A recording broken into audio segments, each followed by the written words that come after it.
Hello, Atmore. It's the Lloyd and Friends show.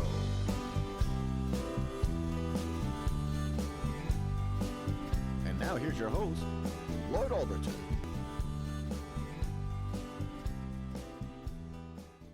And this is Lloyd Albriton with you again here on Saturday morning at WGYJLP 93.5 on your radio dial. Now, don't forget, folks, those of you that live in Atmore, we're a small band radio station, and our signal mostly is in Atmore. And so we do stream on the internet 24/7. So anywhere in the world you want to tune in and pick us up, you can. So don't forget to tell your friends that. All they need to do is just go into the internet at www. Let's see if I can say this, light, L-I-G-H-T, light935fm.com. Now that'll put you at the radio station website, and you can just go down to the bottom of the page there and click on live link and listen in live time. Now I should also tell you that that we're archiving these interviews. They will all be archived on YouTube, so all you need to do after the fact, after we air, for historical purposes, you can go into YouTube and go to Lloyd and Friends. You have to spell that out, A-N-D, with the spaces, Lloyd and Friends, and you'll see the interviews pop up. So you'll be able to go in and listen to today's interview or any others that you might have missed. And so here we go. Our guest today is Miss Aimee. I just I don't know, naturally want to call that Amy, but I understand it is Aimee Bartel-Allen. Allen is her married name. She was a Bartel. And most of you, many of you recently enjoyed her sister Bonnie's interview here on Lloyd and Friends. And so this is the older sister. And are you there, Yes, Aimee? I am. I'm not the Have I oldest, introduced though. I'm you? the middle one. You're the middle one? I thought you were the No, oldest. I'm the middle one. How many of you girls were Our there? big sister is Betty. She was not. Oh, she Betty's was the number oldest one. one. Yeah. I thought you. Oh, okay. I know Betty. Yeah, I know Betty. Number one, and then who was second? I am. You're number Yes. two. Okay, there's three of you. That puts you in the Yes. middle. I thought there were more of you than that. Okay. Okay, and all of you are characters, I understand. Well, we've been told that. We've been told that we talk just alike. And I know when I moved away from Atmore and moved to California, my mother said I had turned into a Yankee because I had to enunciate clearly so people understood what I was saying. And so she was worried that I was becoming a Yankee. Well, here in the South, if you're not from the South, you're a Yankee. I don't care whether you're from Iowa or right. California or New York. You know, another odd thing about the South I've always thought was funny, you could move down here as a fairly young person, family, and live here for 20 or 30 years and build libraries and do all kind of noble things. But somebody from your home comes to visit you, and your neighbors will say, "Oh, you talk about that Yankee down the road there? Oh yeah, yeah, great fella. Yeah, lives right down there. Yeah. You'll always be that Yankee down the road." But Yes, that's true. now, Aimee, you are okay. You're the middle sister, and you were born in 1940, correct? Yeah, right, yes. Just right before World War II started, but you have some memories about that period, and so Yes, it was a big let's talk about influence that. on my life, really, Okay. and my contemporaries. It affected. It had a lot to do with why the 50s were the greatest times in the history of America to live and grow up, I think. Well, I think so too. I was born in '47, and grew up in the '50s, and they were just such a charming time. So many new developments. Right. That World War II, after World War II, America could do no wrong, and it was just a fun time. But tell us about what your experience was like from Pensacola before you moved up to Atmore here, and paint a little picture for us of that. My early years, I was born in Pensacola, and I was in 1940. America was involved in in the war in supplying materials to the Allies, but they really weren't. They really didn't actively join the war effort until 1941. But Pensacola was a training ground for the Navy, and so it was a potential for air war. So we had to have blackout curtains on our windows, and the children had to be home before dark. I mean, children learned to mind their parents because it was absolutely necessary. And we had mock air raids where sirens would go off, and you'd have to everybody be inside, so that we'd learn that if an enemy airplanes came over, we didn't want them to see the town, and each block had a block captain, and our daddy was block captain for our block, and so if anything new was to be reported to the people, he was the one that did it. And we had to share. Anybody that had an extra bedroom was asked to share their home with a married sailor, because there were so many sailors there, and very little housing. So we had a couple that lived with us during the war, and they were from Georgia, and I remember them to this day. Things like sugar and flour and basic meat and those things were rationed. So everybody had these tokens that they had to turn into the grocery stores or wherever they were buying their food, so that there was fair distribution of, food for people. And Betty and I used to play with those little ration tokens. I think they were wooden. They were little round things, and we played store and played like they were our money. You couldn't get butter. That was they had lard in these plastic bags, and it had a little red capsule in there, and you squished it and squished it and squished it, so it turned it yellow. It still tasted like lard, but it made you think you had real butter. And I was telling my wife what you told me about that in the supermarket the other day, because she wanted real butter. She didn't want margarine. Yeah. Well, I don't really understand. It was the closest thing I guess they could get to, to what we could use for that. So, but there were victory gardens too. People were growing their own vegetables, and they shared with other neighbors. Some may have had tomatoes or corn or okra or whatever, and so people learned to share with each other. And if they knew of somebody that didn't have food, they would make extra for them. So it was a time of a lot of sharing and neighbors helping each other. There was very little metal for toys, because all the metal went for the war effort. And I remember Betty and I got bicycles. They weren't new, but Daddy had them painted, and we were just as happy with that. We were grateful to get them at all. Children had to use their imaginations.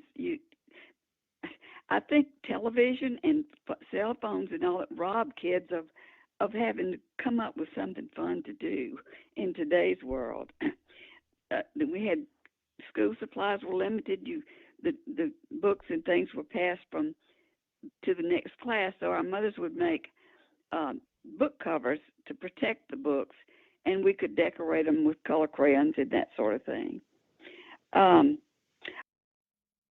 remember Mama made our paste. It was flour and water, and she put it in little jars, and I was so mad when I was in the first grade in Pensacola. Started first grade in Pensacola just for the first semester, but this little boy kept eating my paste. And I just was so glad when we moved away from there, because I never had any paste, and I was real creative and needed my paste.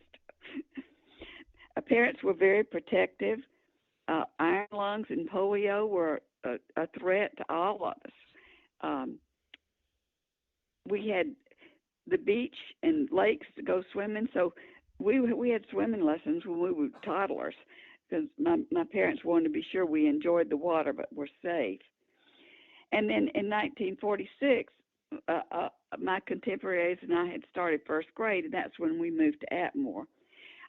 Something really funny that happened when we first moved there. My mother was trying to call the minister's wife, Ms. Merkel, and we had our phone number was 565, and you didn't dial it. the operator would come on and say, "Number, please," and you'd give her the number. And so my mother picked up the phone, and the operator said, "Number, please," and she said, "Would you connect me with Ms. Merkel, the minister's wife of the Episcopal Church?" And the operator said, "Miss Bartel, I'll be glad to connect you, but she isn't home today. This is her beauty parlor day." I thought that was just a riot. The town was really small. And this time, the end of the 1940s and 1950s, was the best time to grow up, in my opinion. It was a time of prosperity after a lot of hardship with the war and young men going off, never coming back. And the people were deeply grateful that the war was over and that they could get to some kind of normalcy with their life. They were unified in patriotism. It affected the children, and the boys played war games all the time, and the girls played nurses, and they would call tag nurses. If one of the boys got shot, we'd run over and tag them, and that was the only way they could get up. There was only one grammar school. It was the old Rachel Patterson Elementary School, and we had 2 first-grade classes, and you went all the way through grade school for 6 years with the same people. And so you had like a little family with your class. Teachers were really strict. I had Miss Baxter in 4th grade, and I look at children that age now. She made us do all of our work with pen and ink, and we couldn't erase. And she also paddled. I never got a paddling. Most of the girls didn't, but the boys, they would get really, she'd make them bend over and whack them on the fanny if they got out of line in any way. What did you paddle them with? Paddling was allowed, but hugs were allowed too. So they're not allowed now. So that's very different, I think. What did you paddle them with? We'd love to go to Little River State Park, and we'd go down that spillway. Do you remember, Lloyd, doing that, going down the spillway at Little River? Absolutely, I do. Yeah, Little River was a big thrill. It was a wonderful time. And Mama hated it because the bottoms of our bathing suits would be torn up by the time we got out of there. You go in that spillway. But they had there was a little log cabin there, and they had a jukebox. And when we were teenagers, we'd go there to dance, and it was a lot of fun. One thing that was, I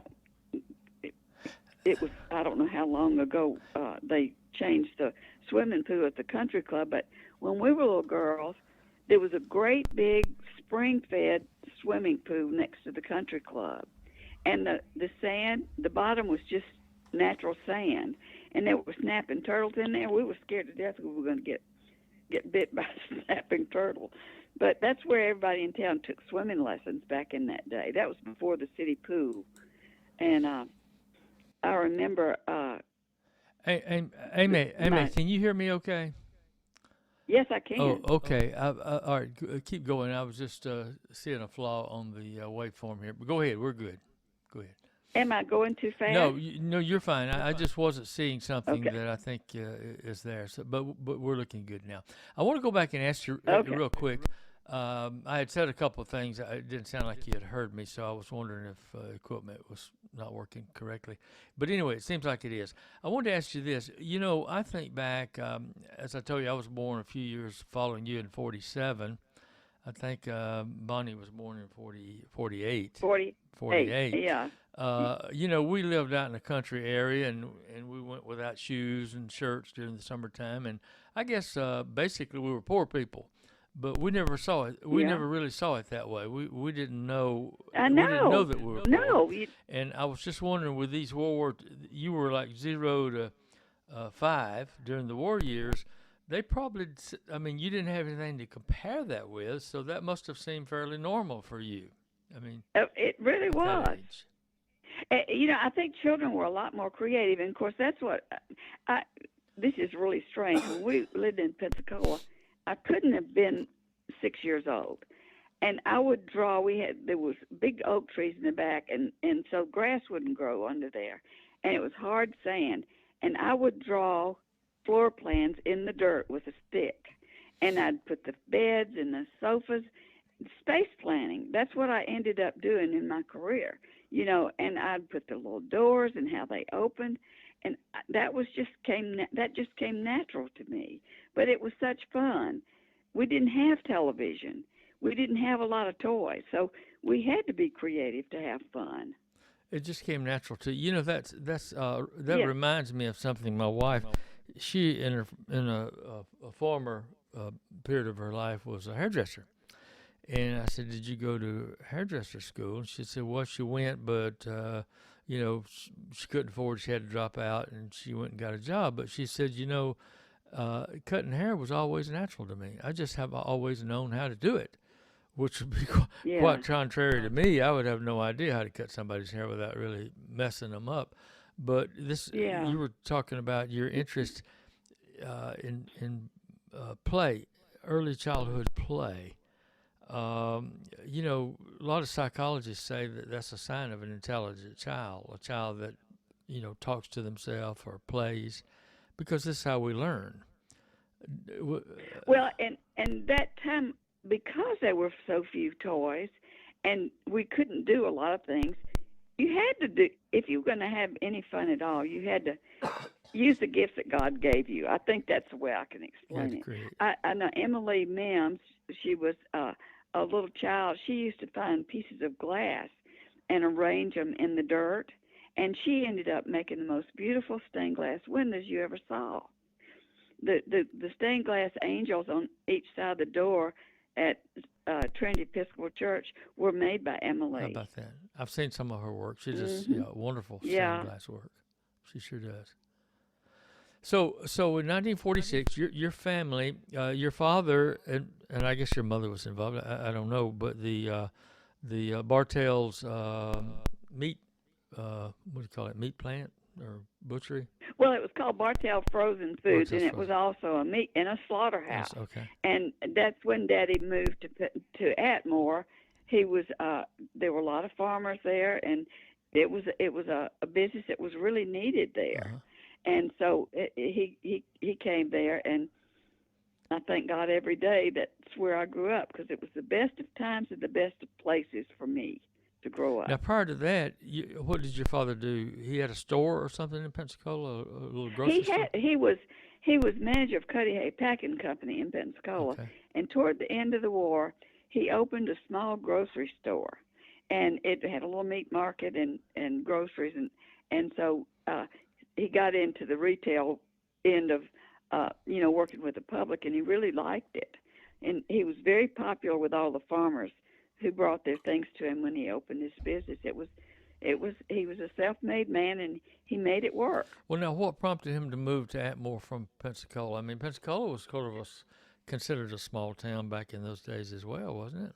This was much smaller. Much smaller. Okay. Atmore was much smaller. I think some men in Atmore. I think Bayard Swift was instrumental in bringing him to Atmore, because he knew that kind of business was really needed. Was he doing butchery? He knew the craft before he moved here.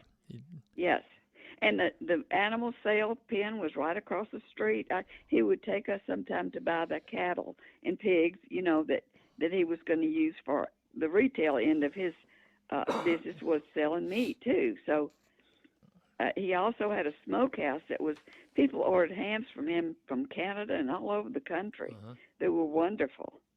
And it was not automated. He'd get up at 3 o'clock in the morning if that's when those hams were ready, and he'd go down to the plant and turn the smoke off when it's whatever time it was necessary. Mm-hmm.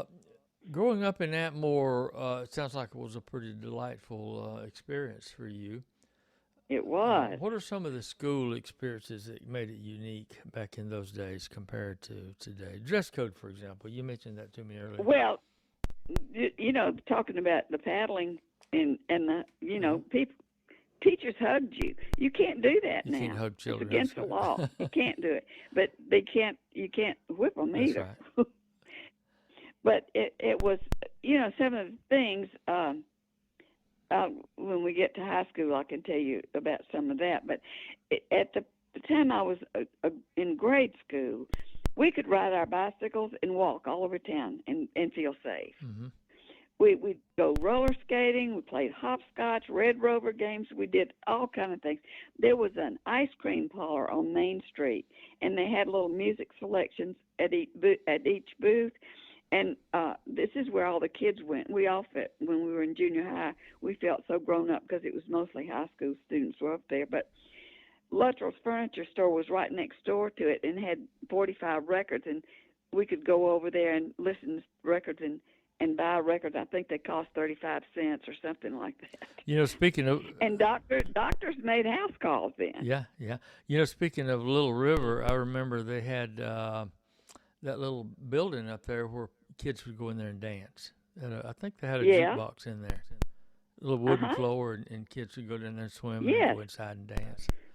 And, of course, no air conditioning, so, it was all open, kind of great big screen walls, as well as I remember. But it was all the music of our time was danceable. It was two people dancing, touching, holding hands, or swinging, or whatever. And girls didn't dance with each other. They didn't. That came later. I know in the 60s, girls didn't have a boy to ask them dance. They just danced with their friends. Well, Dick Clark's show, American Bandstand. The 60s girls were dancing together. No, you never saw boys dancing together. Not in those days.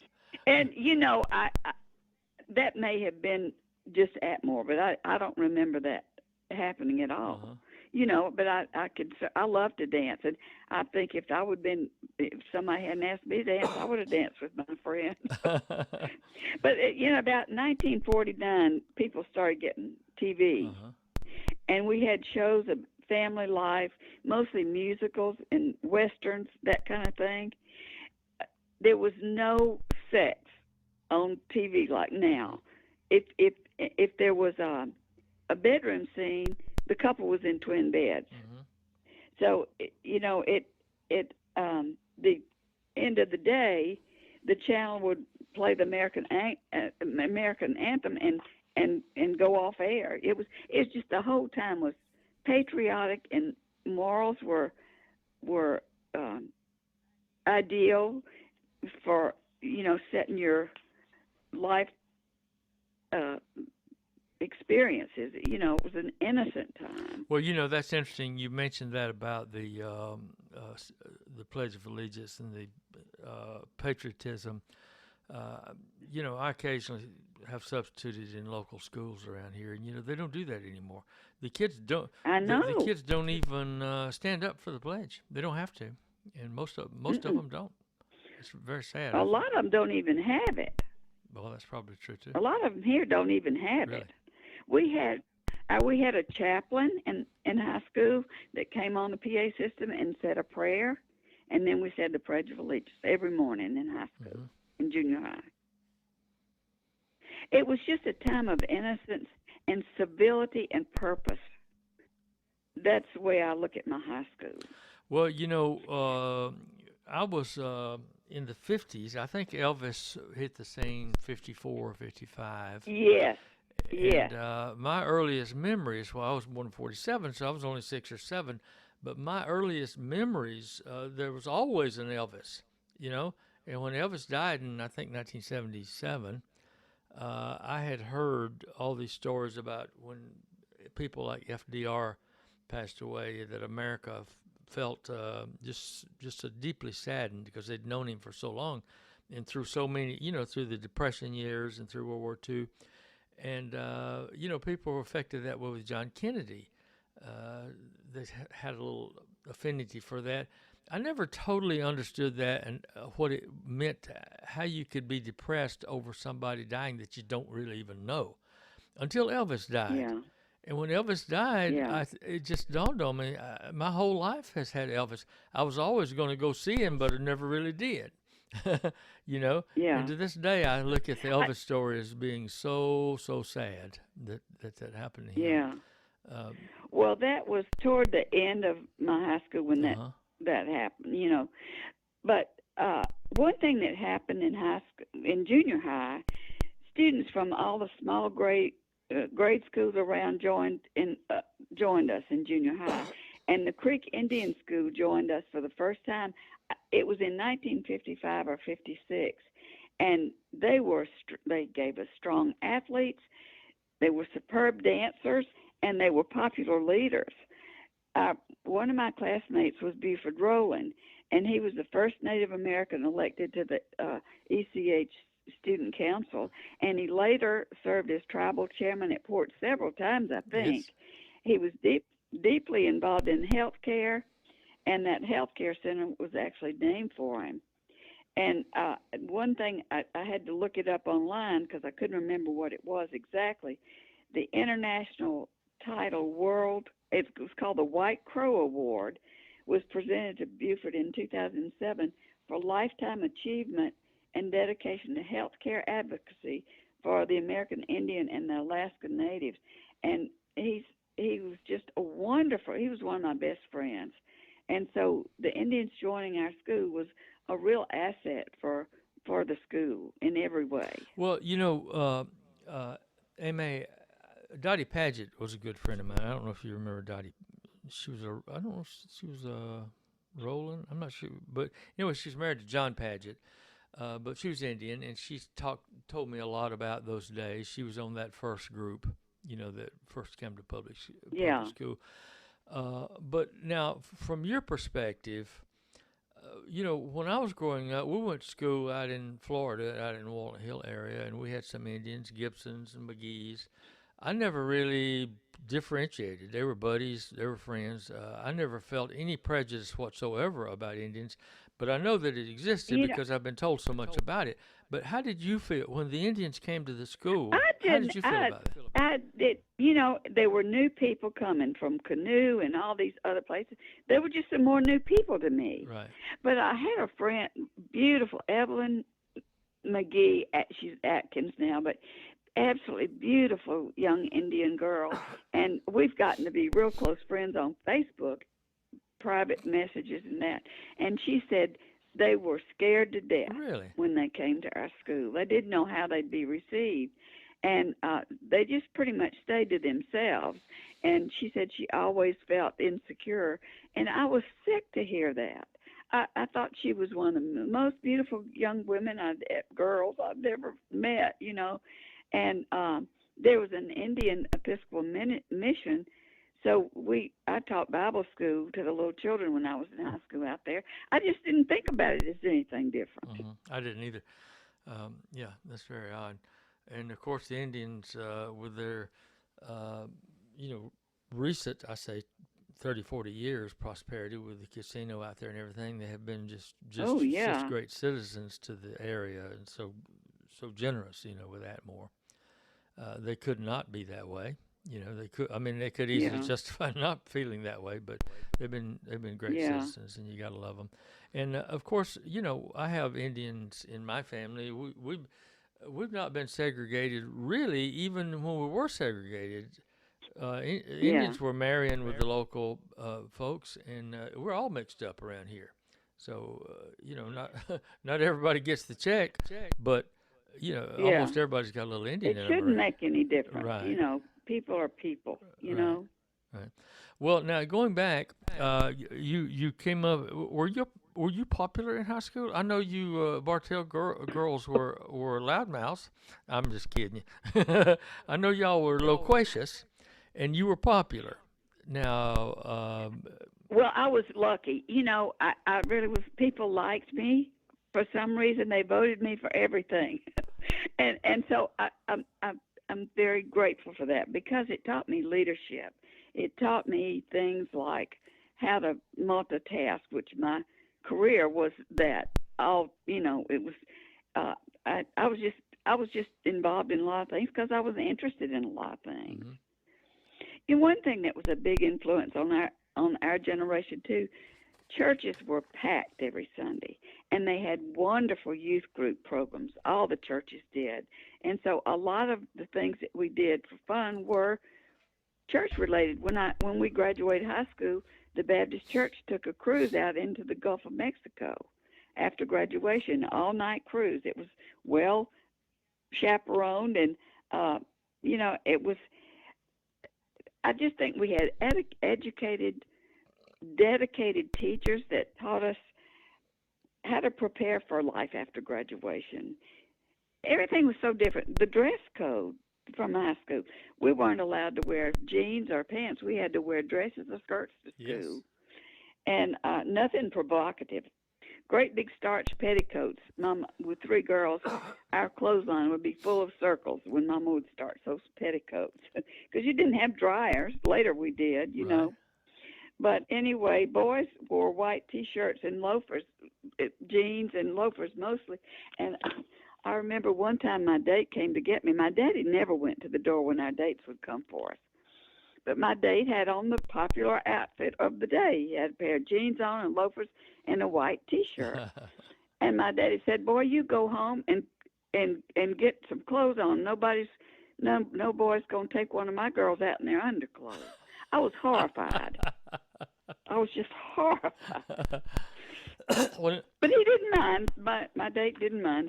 He thought that was okay. Yeah, I thought that was just super cool. The jeans and T-shirts. And the the greaser haircuts and all that. That was great. Yeah. Butch waxed. They had butch haircuts, and they had butch wax on so that the hair stood up. Right. Now, did you go to school? I think I might have asked you this. Did you go to school with Lefty Cochran? I did. He was in my class. In fact, I think when we were in junior high, he was kind of my boyfriend. Oh, really? I remember years ago looking through Lefty's old yearbooks, and boy, he was quite a football hero. You know, he wasn't a big guy, but he was. Touchdown here, touchdown there. And of course, yes, you're talking about the Indian boys. You know, Carl Madison, Charlie Madison was his brother. And the Madisons were great football players and went on to become coaches. They were. And so forth. They were real good friends of my brother-in-law, Floyd Adams. Right, you know, Floyd. They were all coached together. Yeah. And well, it was a big. My senior year, the football team won the South Alabama AA championship, so that was really big. I was head cheerleader, and I had yelled in the game before that in the rain. And I got pneumonia, and I was in the hospital. So I didn't get to be there for that champion. We beat Bay Minette, and that's what put us over the top. High school football games were a big deal then, weren't they? Yeah. Now I don't want to run out of time and not get some things in that I want to get in. So let me just jump. Now we're on boyfriends now. Your daddy throwing out the boys for their T-shirts and stuff. What about this boy you finally married? Now I heard a little story about you meeting him on the beach somewhere in Pensacola. Well, it was a dance at Pensacola Beach, and I was at Atmore had the Junior Study Club, which was like a service organization for girls, and we did all kind of things like they would take us to the bases. It would entertain the guys that were in the hospital, and anyway, every year they had a beach party, beach weekend. And we had chaperones and all that. And there was a dance at the old casino. Do you remember the casino? I do. Yeah, that big old pavilion thing. Yeah. And that's where everybody used to dance. Yes. And so it was my 18th birthday. And this guy asked me to dance. And it happened to be the man I married. He was really a good dancer. He had graduated from Texas A&M and was in flight training in Pensacola. So he was 6 years older than I am. So I couldn't date him. Mom and Daddy, if they didn't know the parents, we had to have a parlor date first. And he was already grown, you know, he was a real man. And I couldn't tell him he had to have a parlor date before I could go out with him. So he kept calling, and I wouldn't tell him why because I was too embarrassed. So finally I told him, and he thought it was a great idea. Well, now I mix up my stories sometimes, but was there a conversation where he wanted to know if you were a churchgoer or if you were religious or something? That's the first question he asked me, did I go to church every Sunday? Okay. And I thought, this is a nice guy, you know. And I wasn't wearing my glasses. I didn't know how cute he was till after I had dated him. You wasn't wearing your glasses. But anyway, he asked me to marry him on the third date. Well, of course, I wasn't. Our parents were very, very much interested in their girls getting a college education, and so when he talked to my dad about getting married, he said, "My girls are going to school, and she's got to finish college first." Well, 2 years later, he conceded to that if Dwight promised that I would finish my college degree, and I did 15 years later. After 3 children and 15 years had passed by, I went back to school and got my degree. Uh-huh. Now, you've been married how long now? 61 years. Wow, get out of here. 61 years. Yeah, that's a long time. Now, what's his first name? Dwight. Dwight. Okay. And Uh-huh. he was in the Marine Corps for 30 years or something? Quite a long time? Well, not 30. He was in 26. He retired after 26. Pretty close. Our oldest boy was a football player, and we were at the University of Nebraska. So Nebraska at that time was a big football college, and so the biggest high school there was also huge, big deal.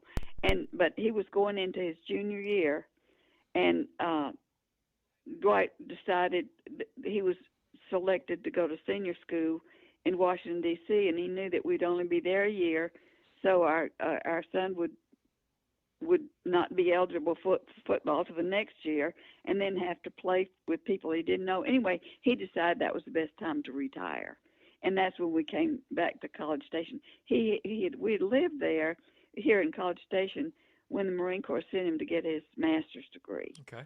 So the kids loved it here, and all wanted to come back here, so that's when he retired.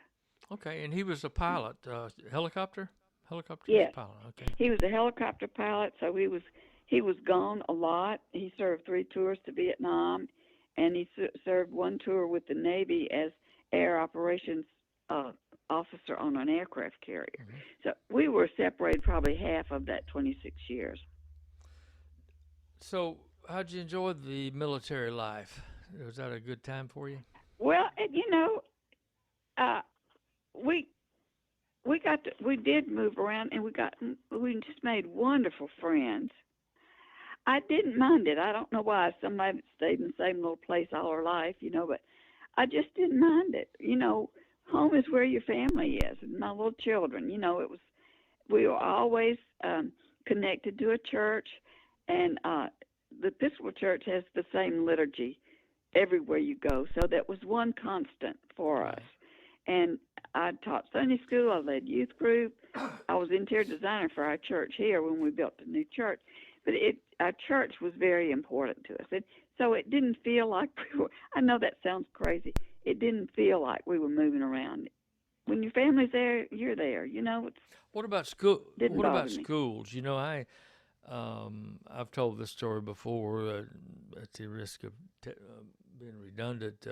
I was 8.5 years in the Marine Corps as well, and decided to get out. My oldest was just coming into the first grade, and I was just coming up on a tour of duty. The Marine Corps has a kind of a motto that says, if we'd wanted you to have a wife, we would have issued you one. Exactly. So That's true. They true. don't function to accommodate married families all that much, or at least they didn't used to at that time. And Yeah. I was scheduled to do an overseas tour, coming with my expiration date. My next assignment would have been to Okinawa unaccompanied. And I had been to Vietnam and came back, and my children didn't know who I was. And so we decided to get out and come back home, so where our children could kind of grow up the way we did, was wandering in and out of the back door of Grandma's house and, going to school with the same kids. The kind of Right. life that you described that you valued so much, we wanted our children to have that life too. So my question, your children Yeah. grew up in the military, moving, I assume, quite a bit. How did that affect them? What did you think about their experience? We had it affected them very deeply, and I think they got in trouble, and I think a lot of it was we'd be somewhere and they'd establish friendships and their place, in the community or whatever, and then we'd have to move them Right. and have to start over. Mhm. they'd have to start over and start over, and it affected them. It was a real hard time for me as a mother because a lot of times I was the one that had to deal with it because Dwight was gone all the time. But I can't blame everything on that. You know, it happened. My children are absolutely wonderful people. They're giving, sharing, selfless people, and that's all a mother would ever ask for, you know. So those times that were bad, we all learn lessons from it. Well, you know, there's another old axiom that says, "What doesn't kill you makes you stronger." Yeah, I'm about tired of that strong business. but But it really does. It does. And if you have a faith in God, God will get you through anything. if you You just have to hang on and believe. if you had to do over again, what would you do? Would you have come home and got out of the service, or pretty much did what you did do? Probably. Yeah. It really wasn't. You know, Dwight. You know, back in our day, the man's job was the most important. You know, That's so true. That's true. it just. I guess you know, because he was older, I just kind of let him take the lead in that sort of thing. His work was really important. Absolutely. Yeah. You know, Yeah. if a man's happy in his work, then that makes the world a difference. And I wanted to make sure that happened. Yeah. I guess. You know, women from the 50s were you know, they really believed in supporting their husbands. And that's not a bad thing. That was a good thing. Not a bad thing. Well, let's talk about your career for just a minute now. I understand you do, I don't want to use the wrong term and offend you, but it's interior designing, or what is it? Interior design. Interior design. My degree is actually interior architecture Okay. / design, which we do, you know, I do I drew the plans for this house. I didn't do it on the computer. I did it by hand. I can do electrical plans, lighting plans. I don't do the heating and air conditioning. I can tell them where I want it located and where the ducts are so that they don't blow directly on the people as where they're sitting or sleeping or whatever. You know, it's more than just decorating. People, you know, to ask people about allergies. That affects what fibers you use in furniture. It's a lot more than picking out paint colors and pillows. Yeah, I begin to understand that. My wife loves the TV shows, Joanna Gaines shows particularly. She says, "Well, if we build a new house, I want Joanna Gaines to design it." But I you know come that to realize there's a lot to their it. place is close to here. I've taken Mary Helen Graham and Gwen Doherty came to visit me, and they wanted to go to Joanna Gaines. We went by the restaurant and couldn't get in, but they have a big shop there in Waco. So you'd have to bring your wife out there to go through all that. It's really some big deal. It's in Waco. I'm sure she'd love that. Yeah. Yeah. So, are you still involved with this design career? I'm on my last job. My job basically was high-end residential, but I also did restaurants and medical offices, law offices, veterinary clinics, and small hotels. And I've worked in Nebraska, Florida, Alabama, San Francisco, Idaho, Maine, and cities all over Texas. So I really got a really good background in my college education. I had 2 years of fine art at Mississippi University for women before I married. So I have a minor in art, and which helped me tremendously. And I've done several things for Texas A&M, including the home of the president a few years ago. Been torn down now. Their presidents now want their own home away from campus to have a little more privacy. I see. But well, you know, probably the most excuse me. Right. Go ahead. I talked with a young fellow from Atmore who you know, Trey Smith, here just recently, and he lived in Houston for a while after law school. Yes. Then he's in D.C. now. I did his loft apartment in downtown Houston. You did. Okay. Yes. How'd that go? I mean, what was involved with doing that? Well, he years ago, his grandma, Miss Juanita, was probably my parents' best friends, Ralph and Juanita. And so they came here to visit Juanita's brother who lived in Houston. And Trey was just graduating from high school, and I was doing another job. It was a $5 million house here that I had complete control of the interior design. I designed all the cabinets, all the tile floor patterns, custom light fixtures, and gorgeous oriental rugs and all that. And I took them to see it, and he said, Miss Aimee, when I get my law degree, I want you to do my house. Well, his first job was in Houston, downtown Houston, and it was a loft apartment. And he called me one day and he said, I'm ready for you to come do my apartment. So it was, I had to, they didn't have floor plans, so I had to, my husband helped me measure it. And I drew all the rooms to scale and found all the furniture and all the art and that reflected his interest in New Orleans, where he got his law degree, and Alabama, where he got his first degree, so his bachelor's. But anyway, he's just, I babysat his daddy. I mean, that's how far back we go with that family. And Trey is one of the most fascinating young men, brilliant, kind, giving, selfless. He's just wonderful. And I consider him one of my best friends. And I could be his grandmother. Well, I've been impressed with him since my first introduction. As I say, I grew up here in Atmore, but my career has taken me away for periods of time to different places. And I moved back here, I think it was 2008, along in there, and met my present wife. And she wouldn't let me leave again. But I started reading his column in the newspaper. And in high school, wasn't it when he was in high school? Yeah, junior high maybe. I think he started in about ninth grade. I know. And of course, I was talking to Bonnie one day, and I said, Bonnie, I don't believe this kid's writing this. This is just too high level stuff. And she said, no, I assure you he is. And he was elected Citizen of the Year in high school too. I think that was phenomenal. Well, that's great. And Bonnie told me this story. Although Trey, he couldn't quite remember what brought him to the public school, but the public school has gone through some of the problems Big that we've change. talked about. Social changes and so forth. Yeah. And there's been white flight to the private school in Atmore as across the country.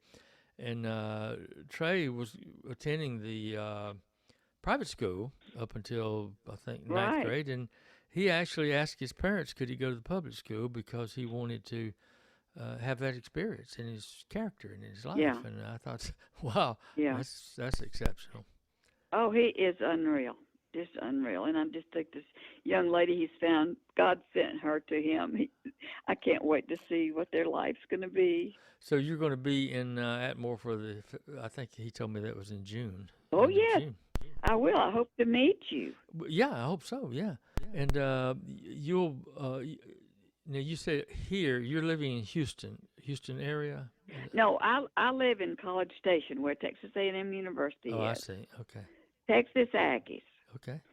We've lived here for almost 40 years. Well, I guess that's probably home then, huh? What you consider it really is. Yeah. We've found a good life here. Well, I guess my people ask me why I end up back in Atmore. I started out in Atmore and I ended up back here, and probably the biggest reason would be family. This is my family roots, and I have 4 brothers and a sister here, and they've all seemed to gravitated back to Atmore. And so I was talking to a friend a while ago, and I was just telling him how amazing it is. I love my siblings. I love having them around the corner. Oh, I know. My sisters are the craziest, funnest thing. We have so much fun, and all of our husbands like each other a lot. So we have a good time together. That's really important. And I guess that's probably the biggest charm or hold that Atmore has on me. Other than that, I've lived in various places, and I have found that no matter where you live, whether you're living in California or New York, which I have lived, in Texas, it doesn't take very long. It becomes kind of home. You begin to feel comfortable with it, and every place is pretty much the same. They each have their own charms, a little bit different, but each one is unique. And I could have settled permanently in any place I've ever been. I could have ended up staying there, Yeah, Yeah. one thing or another. Home is where your heart is. That's right. But Atmore is a great town. It has a lot of history to it, going back to timber days and the railroad, and just a lot of stories coming out of Atmore. And today, Atmore, I don't know how often you get back over this way, but a lot of things going on. With the advent of the PCI out here, they've plowed a lot of money and donations into the area, and a lot of growth. I talked to Foster Kaiser. He's director of the Pride of Atmore, rejuvenating some of these buildings around here, and just so much going on in Atmore. You can drive down the street and see it. Well, I that's never would have thought wonderful. it. I doubted that would ever happen. I thought Atmore would keep going downhill like it did for a number of years, but it seems to be really. Well, I think Jim Staff has been a good mayor. His mother and my mother were real close friends, and Jim was a year behind me in school, but I always loved Jim, and he seems like he's really trying hard to put Atmore on the map again. I think Jim's doing a wonderful job, yeah, and he's well beloved in Atmore and well liked, and I think he's doing a wonderful job. So, what other memories do you have of Atmore? Oh, I could go on and on and on.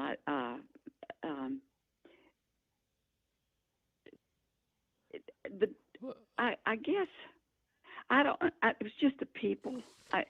We just had the teachers that I had were just wonderful, and I remember Miss Curry made me believe that I was smart and that I could do anything. She got me one day in junior high, and she told me that. I ended up being in a book club with her after I married, and Dwight was in Vietnam, but the teachers were, well, I'm sure there still are the teachers that are dedicated. Their main goal is to help you find who you are and what help you set some goals. But I remember right before Miss Curry died, I didn't know she was sick, but I was home, and I called and asked if I could come by, and she said, of course, and so I went by, and I just wanted to thank you for believing in me and believing that I could do whatever I wanted to. And I told her I went back to college with 3 children in school. They were in 3 different schools. And I went back to college, and I graduated with honors. And I said, you made me believe I could do that. And that's the kind of teachers I remember, that we had when I was in high school. Was she your favorite? They really cared. I can't say I had a favorite. Miss Juanita Smith, of course, was a family friend, and she was so much fun. She was my history teacher. And I told people, interior design has a lot of history in the courses that you have to take. And I said I had to go to college to learn that the South didn't really win the Civil War. Miss Juanita Smith had taught it the way she wanted it to be. Well, that still goes on. Sometimes people tell history like they want it to be rather than what it really was. But anyway, we just have to keep our eyes and ears open. Right. Bonnie told me the other day, she said, Lord, don't forget to ask in your interviews, who's your favorite teacher? So I wanted to ask you. I had many favorite teachers as well, and they were a great influence. Ms. Edwards was a wonderful favorite. And Miss Borer taught typing, and of all classes I took in high school, I think, being able to use a computer starts with typing.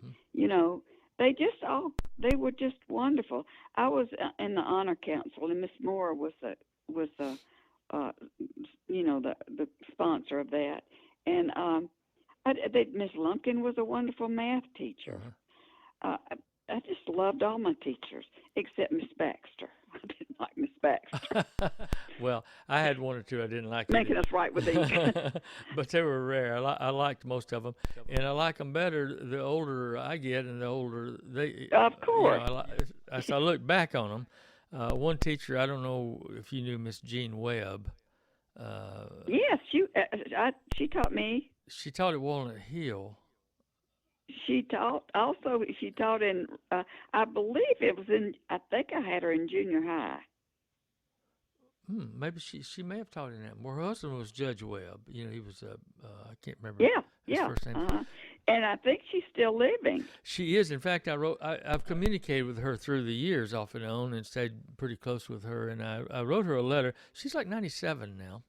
But I talked with her just recently. We had a class reunion, and she called me and to tell me that she wouldn't be able to come, which, of course, I knew she wouldn't be able to come. Yeah. But we had a nice conversation, and she says, now, she always called us Mr., you know, the boys. Now, Mr. Albritton, she says, she's got that aristocratic rolling of the R's, you know, that she speaks with. Yes. And she said, now, I'm your teacher, so I want to give you an assignment. Now, your assignment is don't forget to brush your teeth, because when you get my age, you're going to need them. I said, all right, Miss Webb, I'm going to do that. And she said, don't forget to say your prayers. But she's just as witty as she always was. And so I wrote her a letter asking her if she could possibly do a radio interview with me. I don't know whether she will or will be able to or not, but I hope she will, because I think she would just be a treasure. Yeah. Because we're archiving these on YouTube. And they will be archived after the radio show. They'll be archived so people can go. Probably I'll tell you this, back in the, probably 40 years ago, when they first started coming out with technologies, you know, like cassette players and the shoulder camera, you know. And I got all that new technology, and I was fascinated with it. And I had the idea then, boy, wouldn't it be wonderful? I could go do some interviews with these old folks that are going to be passing, and how valuable that would be. Well, you know, as things happen, I never did do that, but it has been in my mind for many, many years. Well, you're kind of doing it right now. Well, that's what I'm saying. Yeah, I'm kind of viewing this as a historical project. I wish I had done that, and I wish I had some interviews with some of those old people that are passed and gone now for many years. So these will be archived. We tried to do that. We tried to do that with my daddy, but because he loved to talk and he loved to tell stories. But when he was put on the spot like that, he couldn't think of a thing to Well, say. It's amazing. It's very hard to get people to agree to do it. They're just scared to death. Yeah. You know, I read one time that public speaking is the most feared thing that people have. They'd rather die than public speak. Yeah. But getting in front of a microphone is probably even worse than that. But well, Aimee, we're all just about out of time, and I regret that because I feel like we're just getting started. We are pre-recording our program that will be aired live, and then, as I said before, it will be going on the YouTube channel. You can find it at Lloyd and Friends. And we want to recognize WGYJ LP 93.5. Owned by or founded by the Gaiman family, Marty the father and his wife Vernie, who's passed, and Jerry and David, who do a great job over there. It's a small band station, 24/7 gospel music, and but we have this program as more community oriented, and I appreciate them inviting us to have that format. So local folks, please do support the station and listen up. Those who miss the program or who are out of area, you can catch it on YouTube or you can catch it live streaming. So our guest today has been Miss Aimee Aimee Bartel-Allen. Those from Atmore will recognize the Bartel name as a very prominent local family and part of Atmore's history. Aimee, thank you so much for taking the time to. Well, I've enjoyed the walk down memory lane, and I thank you for that opportunity, and I wish you a very happy Monday. God bless, and you take care. Okay, bye-bye. Thanks for listening to the Lloyd and Friends Show with Lloyd Overton.